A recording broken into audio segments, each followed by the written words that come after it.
Kingdom திரைப்படத்தை வெளியிடக்கூடாது என்று கூறி தருமபுரியில் நாத்தாக்காவினர் திரையரங்கிற்குள் நுழைந்து போராட்டத்தில் ஈடுபட்டதால் பரபரப்பு நிலவியது. ஈழத் தமிழர்களை இழிவுபடுத்தும் வகையில் கிங்டம் திரைப்படம் உள்ளதால் இந்த திரைப்படத்தை திரையிடக்கூடாது என நாம் தமிழர் கட்சியின் தலைமை ஒருங்கிணைப்பாளர் சீமான் வலியுறுத்தியிருந்தார். இந்த நிலையில் தருமபுரியில் கிங்டம் திரைப்படம் வெளியிடப்பட உள்ளதை அறிந்த நாத்தாக்காவினர் திரையரங்கிற்கு முன்பு ஒன்று திரண்டு முற்றுகை போராட்டத்தில் ஈடுபட்டனர். இதனை தடுக்க சென்ற காவல்துறையினருக்கும் போராட்டக்காரர்களுக்கும் இடையே வாக்குவாதம் ஏற்பட்டதால் பரபரப்பு நிலவியது.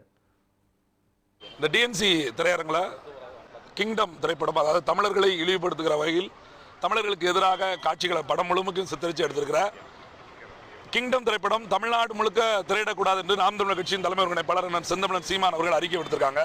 இன்னும் தமிழ் ஆதரவாளர் அத்தனை பேர் சொல்லியிருக்காங்க.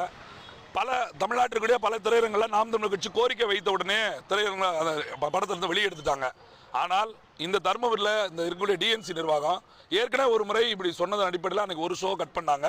திருப்பியும் இந்த திரைப்படத்தை திரையிட்டாங்க. அப்படி இருக்கிற போது இந்த மண்ணுக்கு மக்களுக்கு எதிரான ஒரு திரைப்படத்தை திரையிடக்கூடாது, எங்கள் உணர்வை மதித்து அவர் ஒரு தமிழராக நடந்துக்கணும் அப்படிங்கிறத எங்கள்